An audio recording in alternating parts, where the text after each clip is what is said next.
Hey everyone, my name is Abhishek and today we are going to create this.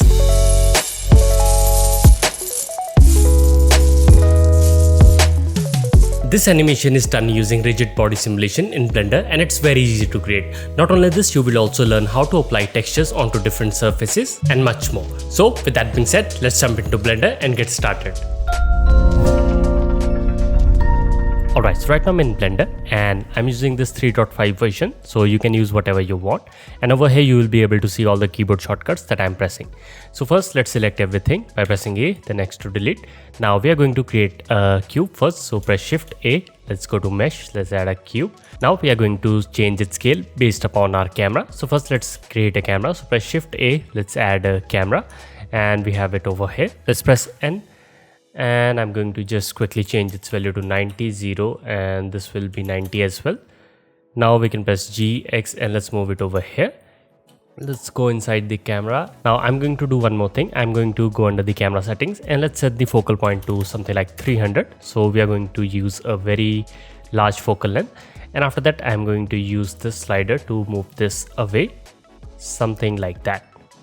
Let's move this little bit more. So somewhere around here. So here we have our camera. Now let's select our cube and I'm going to just quickly scale this up. So let's press S and Y. So I'm going to just scale this up along the Y axis. Something like this so that it's barely touching these walls. Now I'm going to press S, Z and let's scale this up so that the base is somewhere around here. Perfect. So now we have this sort of thing. So this is going to be our container in which all these shapes will be falling from the top. So we can use whatever type of shape you want. So I'm using this one. So once you are done with this, let's make this a little bit bigger. So I'm going to just press numpad 3. Let's select this, press tab and let's select the X-ray mode. And I'm going to select the top points and I'm going to press G, Z and let's move them quite up. Something like this. Again press G, Z. Let's move them a little bit more up. Something like that. Now you can press tab again. So here you can see we have this. Let's get out of this X-ray mode. Perfect. Now let's quickly add our coin. So for that I'm going to quickly hide this up. Now we are going to create the shapes that will fall from the top and it's completely up to you. You can pick whatever type of shape you want. For this one I'm going to create some coins or chips, whatever you call them.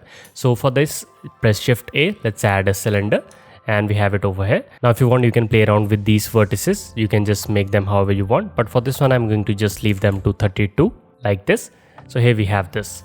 Now we are going to select this, press R and I'm going to just rotate it along the Y axis by 90 degree, something like this. Now let's press S and X and I'm going to just slow down its scale to something like that. So here we have our chip. Now if you want you can just quickly enable the cube. Now we don't want to actually see this, so we can just select this and let's go under the object properties which we have over here. Let's go to visibility, viewport display and from here let's set this to wireframe, something like this. So here you can see we have our chip.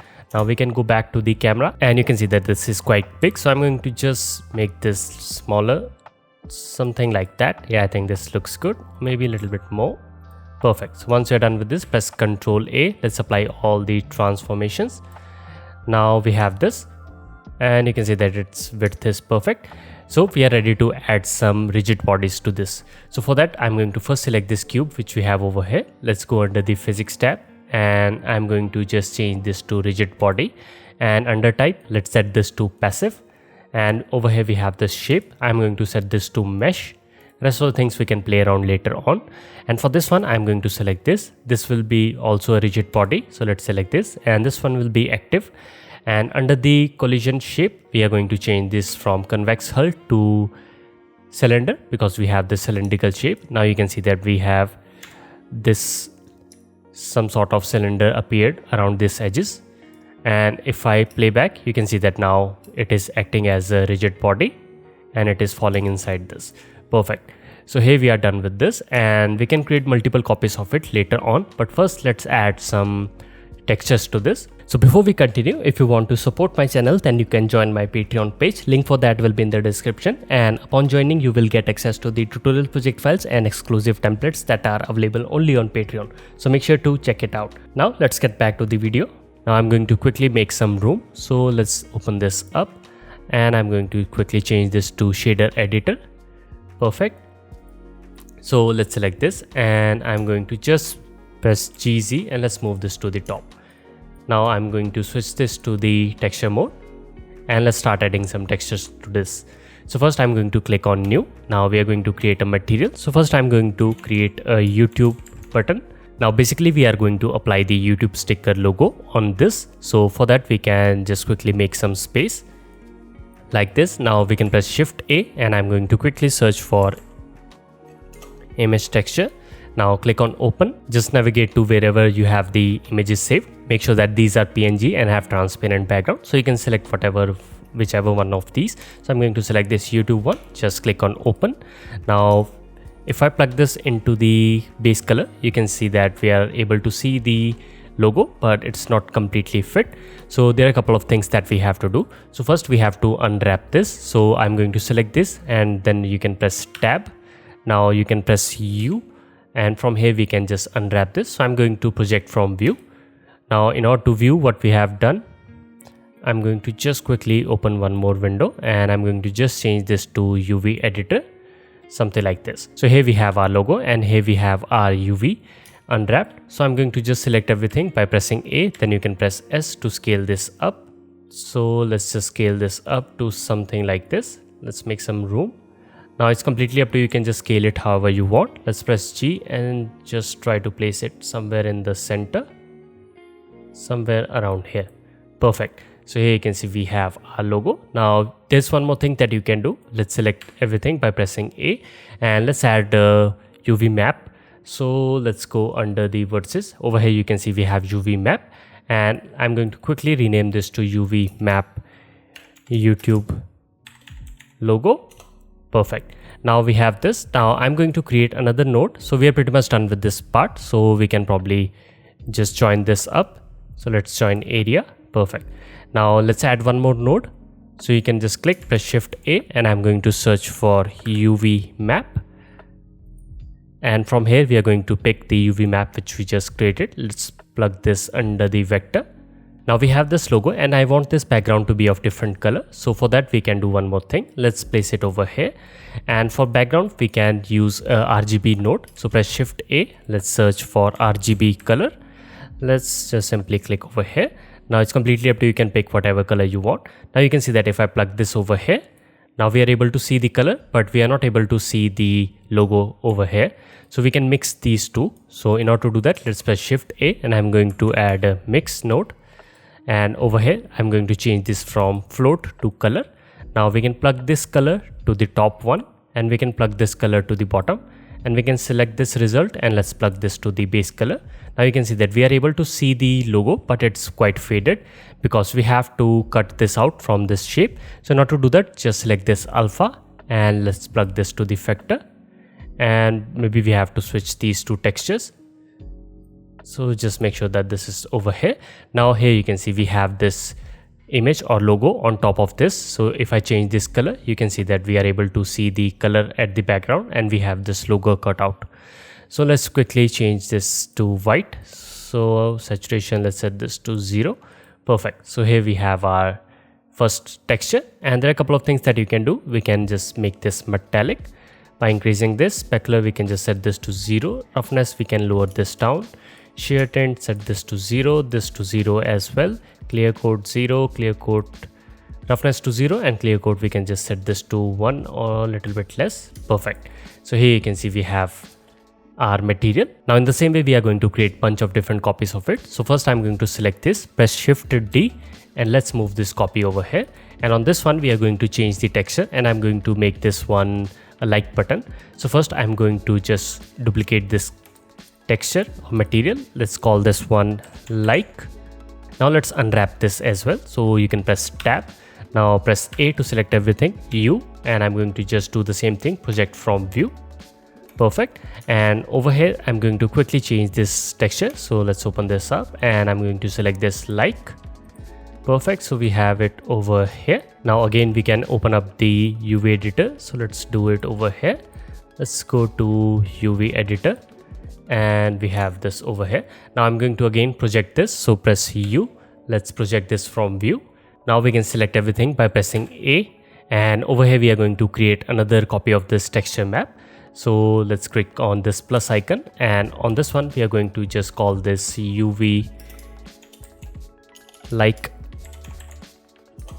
Perfect. Now we can probably select everything by pressing A. Now you can press S to scale this up. Now it is not updating over here because we have to change this map over here as well. So I'm going to change this UV like.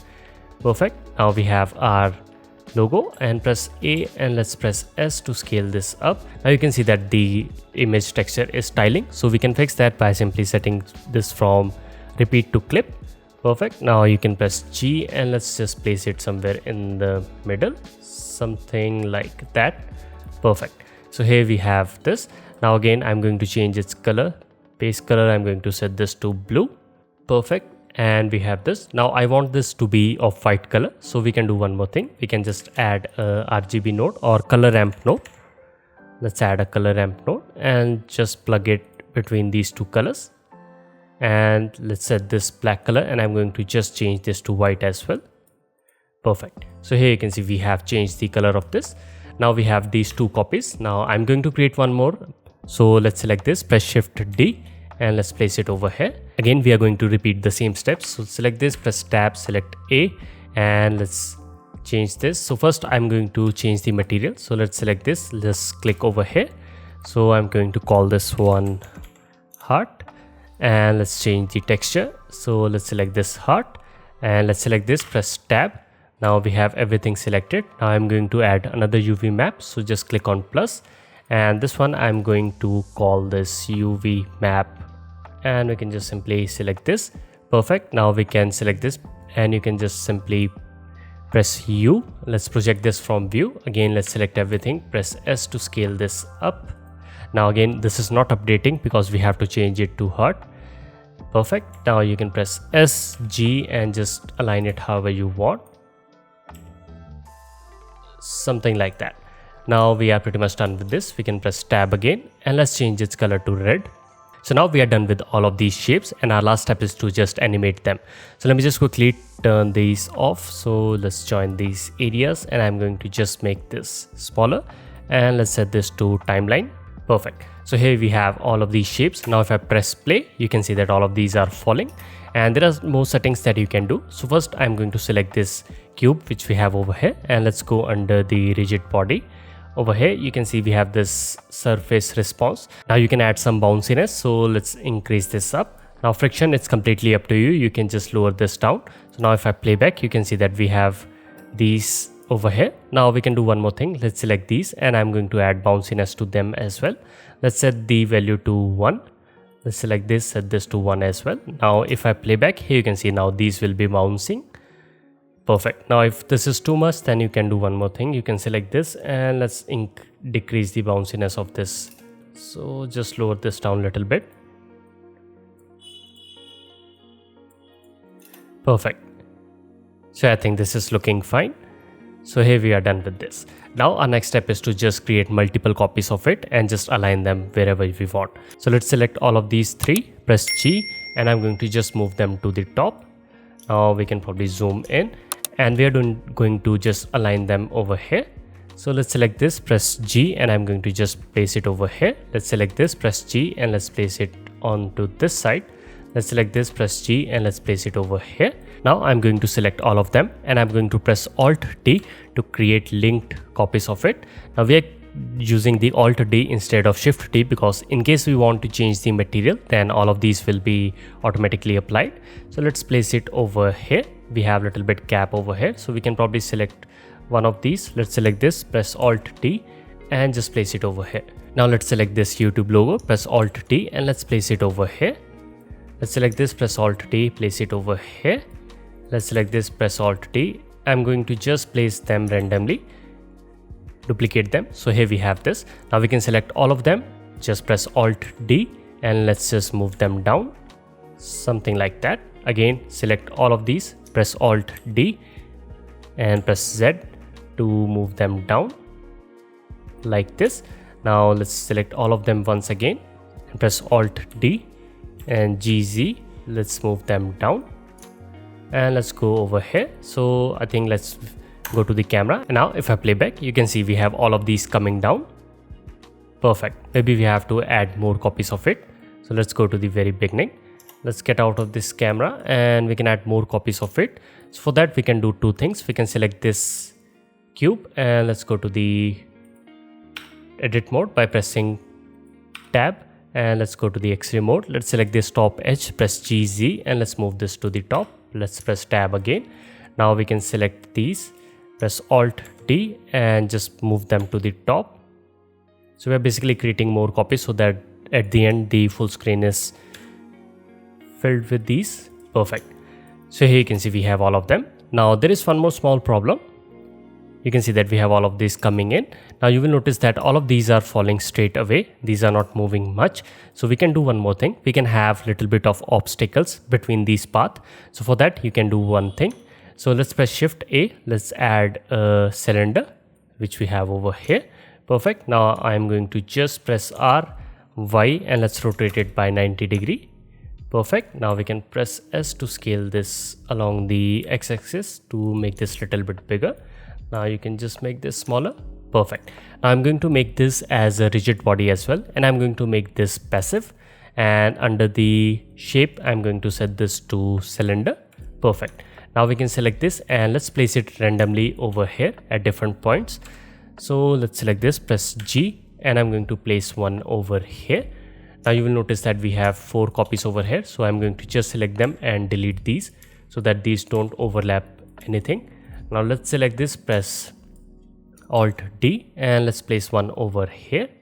Now again, let's select all of these copies, press X, and just delete. Make sure that none of these are intersecting. Let's select this, press Alt D, and we can add one in the middle, somewhere around here. Now let's zoom in. So select this X, select this X, and rest of these are far away. So now if I play back, here you can see we have these obstacles, and these are basically breaking the pattern which we have over here. Now we need one more over this side as well. Perfect. So now if I play back, here you can see we have all of these coming down. Perfect. So at last it will fill this up. Now if you want to fill this completely, again you can just extend the boundaries from here and you can have multiple copies on top. But we are pretty much done with this. Now let's quickly light this up. So in order to do that, let's go to the rendered view and let's go under the rendering engine, and I'm going to change this from EV to cycles, but it's completely up to you. You can use cycles EV as well. Let's change this to cycle. Let's set this to GPU compute. Let's go under the world settings, and over here color, I'm going to just make this little bit bright, or we can probably do one more thing. We can use an HDRI. So let's change this to shader editors. Let's select world, and over here if you have Node Wrangler installed, you can press Ctrl T, otherwise you can press Shift A and manually add these nodes. Let's click on open, and I'm going to use one of these HDRIs. Now these are completely free. You can download them from Polyhaven if you want. I'll link in the description below. So just select one of these and just click on open. Here you can see we are able to see this. Now there are a couple of things. You can see that we are able to see the cube as well, which we don't want in our render. So let me just quickly select this cube and let's go under the object properties, and from here we are going to change its visibility, and we don't want it to be visible anywhere. Now if I press play, you can see we have only these coming down. Perfect. Now also I don't want to see the background as well, so we can go over here. Let's go under the film and let's check transparency. Perfect. Now we have the lighting. Now if you want to play around with the rotation, you can do that. So let's just rotate the Z value, and you can see that we are able to see the light change, and I want a little bit bright, so somewhere around here. Yeah, I think this is looking fine. Now if you want, you can play around with the strength as well. You can just increase this up to make this brighter, but I'm going to set this to 1. Now we want one more light at the back so that we have these very nice highlight edges. So for that you can press Shift A. Let's go under light. Let's add an area light. Let's go outside the camera and let's go to this view, and let's press S to scale this up. Now I'm going to just rotate it along the y-axis by -90. Let's place it over here, and let's go to the light settings, and I'm going to just increase its value to something like 10,000. Now if I go back to the camera and let's go to the rendered view, Maybe we can just increase this one more. Perfect. So now if I turn this off, you can see that we have this very nice rim lighting over here, which is coming from this light which we just added at the back. Perfect. Now if you want, you can play around with its intensity as well. Perfect. So this is how you can create these kind of animations. And there is one more thing that you can do. You can just simply render this out over here as well. But if you have a system that is a little bit slower, then you can do this thing. You can go to the timeline, and after that you can just go to the very beginning. Now let's press numpad 0, and we can just quickly bake all of these rigid body animation. So for that you can do one thing. You can first of all save your project. Now we can select these cylinders which we have over here. Now I'm going to just quickly hide them. So you can just simply hide them, or you can press H to hide these. Now we have only these bodies. So let's go to the very beginning. Now we can select all of them, and let's quickly hide this area light as well. We don't want to select this. Now let's select all of these, and after that you can go to the object and go to rigid body, and from here bake to keyframes and set the duration however you want. Just click on OK. Now this will bake all of these dynamics into keyframes. Now it won't show any progress bar, so you just have to wait. So it will show you loading, or it might freeze, but don't worry, it will do it in the background, and once it is done you will be able to see all the keyframes. Now we have baked all of these objects and we have all of them applied as keyframes. So you can see that we have the properties and all of these are keyframed. Perfect. So at last you can just render this out. So for rendering you can select the rendering engine. So let's go with the cycles, and under the frames you can just select whatever you want. So under 250, and after that let's go under the output. You can pick whatever folder you want. Select RGB alpha 16-bit. Let's set this to 0, and we are pretty much done with this. After this you can go to render, and you can just click on render animation. So this is how you can create these kind of dynamic rigid body animations. So the project files for this tutorial is available on Patreon. So if you're supporting me over there, then you can download it from there. And if you're not, then you might consider it, because you will get access to the tutorial project files and exclusive templates that are available only on Patreon. So with that being said, my name is Abhishek, and I'll see you in the next one.